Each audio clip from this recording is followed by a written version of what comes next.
수요일 아침입니다. 오늘의 묵상 171번째 시간 잊지 말고 명심합시다 라는 제목으로 말씀을 나누도록 하겠습니다. 오늘 우리가 묵상하게 될 본문의 말씀은 고린도전서 제4장 1절 2절 두 줄의 말씀입니다. 함께 읽도록 하겠습니다. 사람이 마땅히 우리를 그리스도의 일꾼이요 하나님의 비밀을 맡은 자로 여길지어다. 그리고 맡은 자들에게 구할 것은 충성이니라. 아멘. 두 가지를 당부합니다. 먼저 일꾼의 정체성입니다. 그리스도의 일꾼은 그리스도께 속한 자입니다. 그리스도의 일을 하는 섬김의 사람입니다. 예수님도 인자가 세상에 온 것은 섬김을 받으려 함이 아니라 섬기기 위함이라고 말씀하셨습니다. 절대로 우리가 쉽게 간과해서는 안 되는 말씀입니다. 존 낙스라고 하는 목사님은 교회의 직분에 대해 이렇게 말을 합니다. 교회의 모든 직분은 봉사의 직이요 섬김의 직책이다. 그리고 자신의 명예나 자신의 유익을 위한 지위가 아니고 이 세상에서 화목한 공동체를 세우고 덕을 세우기 위해 부름받은 봉사와 섬김의 직이다 라고 했습니다. 아주 명쾌한 설명입니다.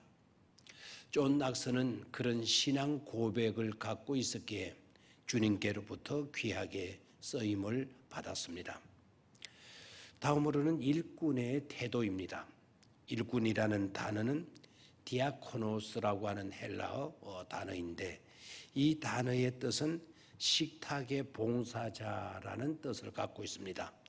식탁에서 섬기는 사람을 가리키는 말입니다. 며느리가 밥상을 들고 조심스럽게 문턱을 넘는다라고 하는 그런 뜻을 가졌습니다. 밥상을 들었으니 허리를 숙여야 합니다. 경솔할 수가 없습니다. 엉뚱한 곳을 주시할 수도 없습니다. 밥상을 앞에 들고 큰 소리 할 수도 없습니다. 항상 조심스럽게 행동해야 하고 허리를 굽혀야 하고 침이나 머리카락이 밥상에 떨어지지 않도록 정성을 다해야 합니다. 그러니까 교회 직분자는 그러하여야 한다는 것입니다. 항상 신중함과 겸손함으로 섬기는 태도여야 한다는 것이죠.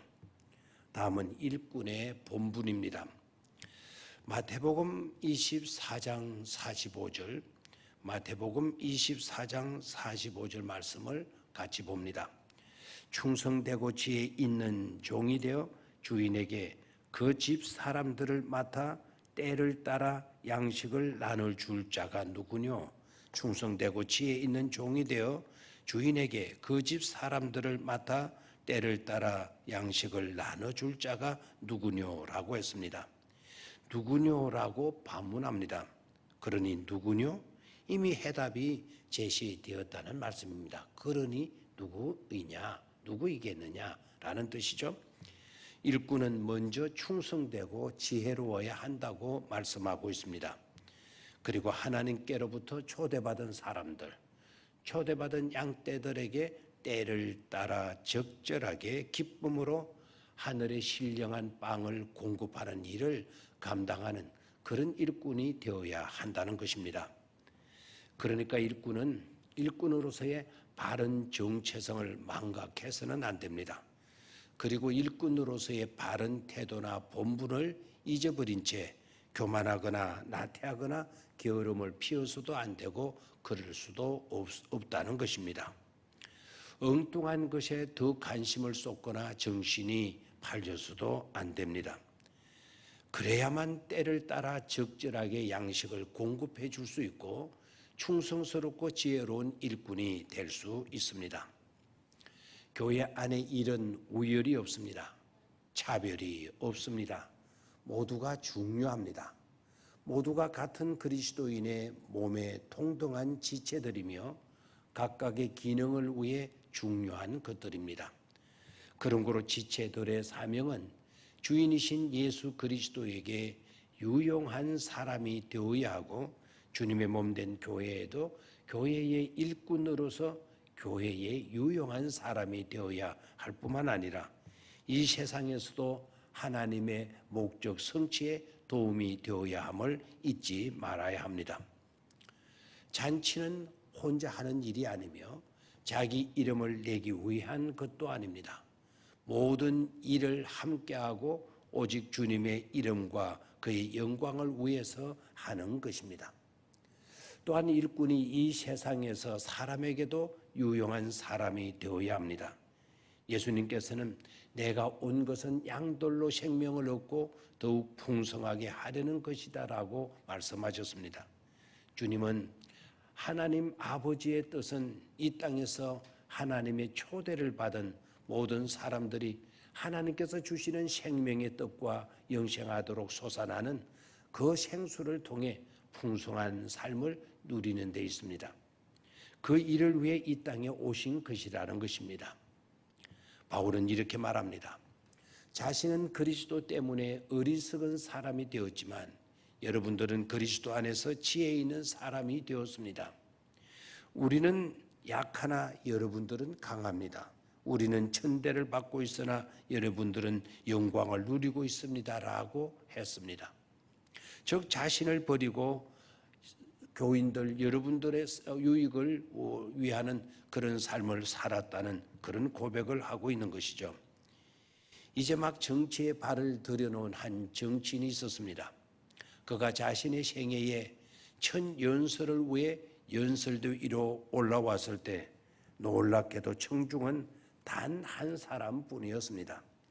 시간이 되어도 아무도 더 이상 나타나지 않게 되자 그 정치인은 자기를 쳐다보고 있는 그 한 사람의 청중에게 다가가서 이렇게 물었습니다.